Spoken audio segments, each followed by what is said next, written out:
Louis DeAngelis of Status Coup joins us now. Great to see you, Louis. Good to see you, man. Thanks for having me.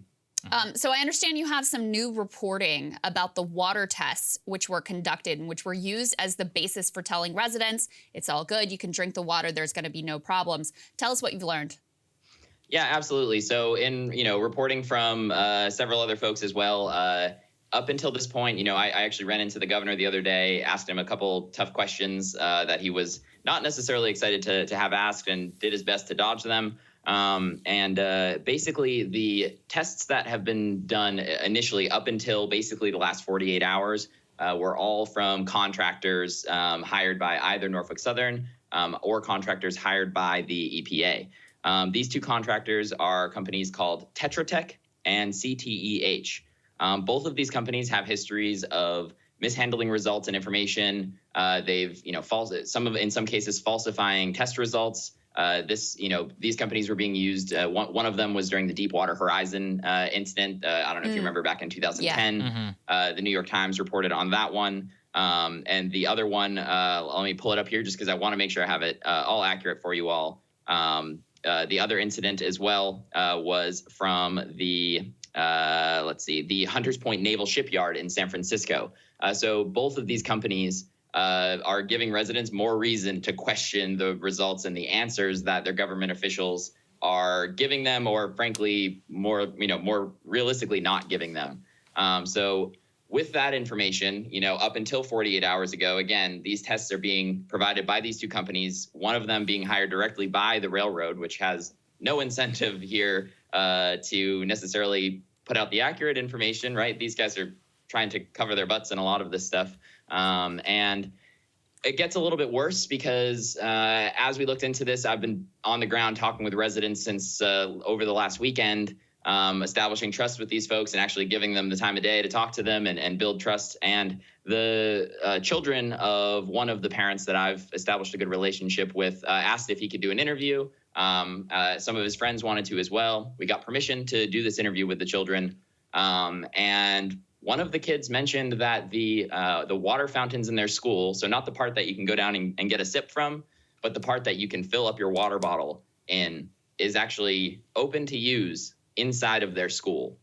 And I mean, my heart just dropped when I heard that. I mean, I've got little nieces. The kids did say there is bottled water in school, but again, these are children we're talking about. The fact that they can go fill up their water bottle in the school because officials are telling them that the water is fine, when we're relying on, again, predominantly tests that are being contracted out by the railroad, it's unconscionable to me to hear that happen. And it's a tough story. And I mean, these folks are going through so much here. It's tough to talk about. These conversations that I'm having with residents are hard ones to have. These folks are being put in absolutely impossible positions. Louis, the piece about these contractors, it's the first time learning about it. Can you give us a little bit more detail about their involvement that was, revealed to be fraudulent in the past, falsifying records? What was uncovered there, just so we know some of the specifics? Yeah, so I know more about the Deepwater Horizon incident, and in the article from the New York Times, essentially, they do a good job with this. I encourage folks to find it. We can get you all the link to post in the description or something like that. But in that incident, the New York Times essentially found that the Deepwater Horizon incident, the company had every incentive to essentially make these folks be feeling okay and getting them back to work and all of this sort of thing. So it's really the incentives that were being placed were obviously incorrect. In all of these instances, there should be independent testing being done. And again, if you want residents here in East Palestine or in any other incidents, across the country where this to happen again, let's make sure that we're using a company that does not have a history of any of this kind of fraudulent information. Yeah. So absolutely. Can you expand then in the context of the general kind of corporate influence and cover-up that's been going on here that you've been able to witness on the ground? Because this just seems like the latest in a series of things that's been happening. No, it is. And, everything from initially, the railroad burying contaminants underneath the railroad tracks, right? Residents have been very unhappy about that. And essentially, even with the evacuations, right, there's a lot of speculation. Again, I can't confirm any of this necessarily, but there's a lot of speculation that the reason the town was deemed safe again was because the railroad is not able to run trains through the town while there's still an evacuation notice ordered. If no one's allowed back into town, right? Railroad conductors, that sort of thing, aren't going to be able to be going through this area because it's unsafe. So there's added pressure to get folks back into town, tell them everything is fine, everything is safe, so that they can get the railroad moving again. And I can tell you, after being here for several days, that railroad is busy. I mean, in some times a day, it's every 10 minutes a train going by. Oftentimes right now, the trains are actually being double stacked, the shipping container ones.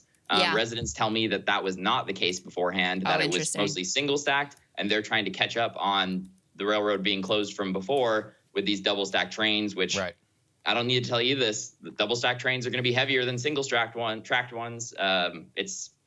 It's uncomfortable. Again, what's going on with all this? Yeah. We actually have, you interviewed residents who voiced exactly the fear and suspicion you were laying out, that basically the all clear call was rushed in order to get back to business as usual.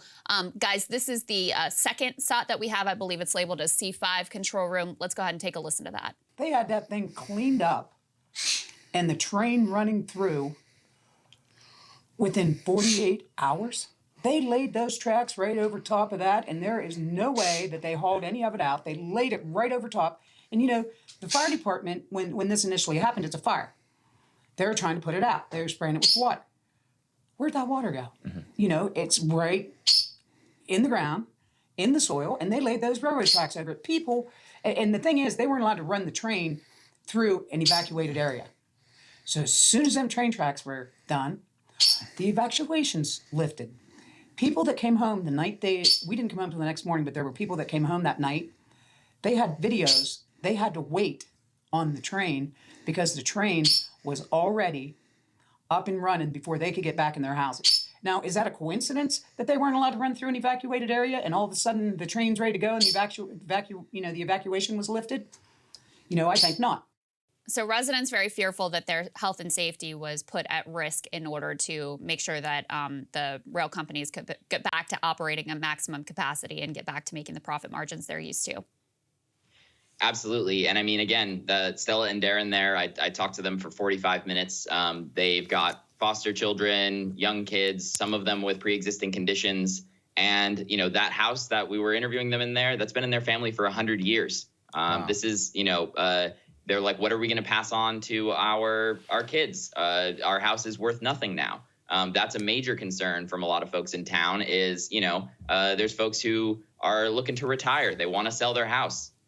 What are they going to do now? Norfolk Southern's not talking about buying people's houses at the value that they were beforehand. And I'm sure they're not looking into doing that at any point. But again, even for renters, I mean, I mentioned earlier on in this, parents are being put in an absolutely impossible situation here, right? I'm talking to people with, I'll give you some of the symptoms that we're hearing. And this isn't just from like one or two people. I'd say roughly half of the people I'm talking to are dealing with some of these symptoms here. So we've got rashes, bloody noses, the bloody noses, especially with kids, like every night in some cases, right? Sore throats, dry and stinging eyes, vomiting, breathing problems, diarrhea.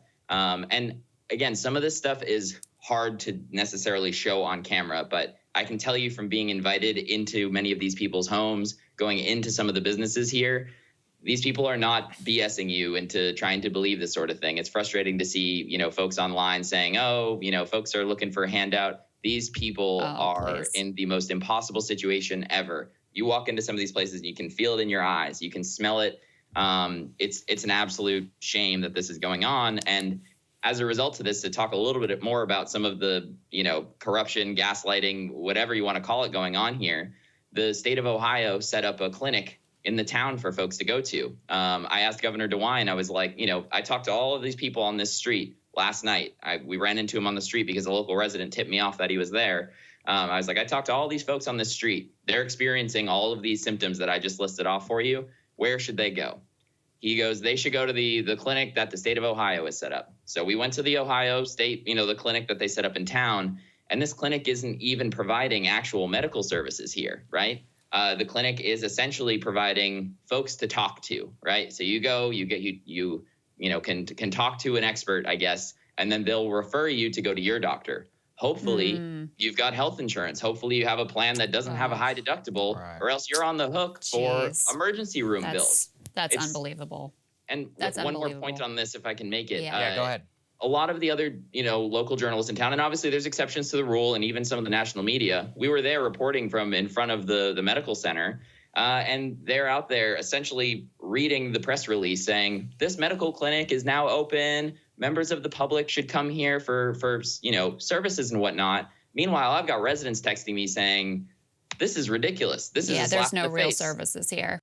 There's no real Yeah. services. And fortunately, we're able to actually be here to do it because nobody, again, there is exceptions to the rule. No doubt about it. But, I'm not an expert journalist. I don't have a journalism degree, right? But I feel like I'm out here asking the questions that a lot of these other folks aren't, which is a shame that I have to be in that position to try to do it.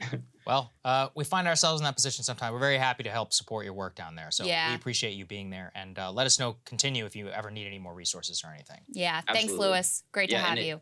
If we're able to as well, folks, we're going to be posting a lot of content on Status Coup. If you're not a Status Coup subscriber already, that would be fantastic if you can come follow some of our work there. Yeah, they've been on this from the beginning. Thanks, guys. Appreciate it. Hey guys, ready or not, 2024 is fully upon us now, and Saagar and I have been brainstorming ways that we can really up our game for this critical election. Yeah, we rely on our premium subs to expand our coverage, to add staff, to upgrade the studio. We just want to give you the best independent coverage of this election, which is possible. So if you can help us out, become a premium subscriber today, breakingpoints.com, or the link is down here in the description video. It really means the world to us, and if you like what we're all about, this is the best possible way to keep us 100% independent, working only for you.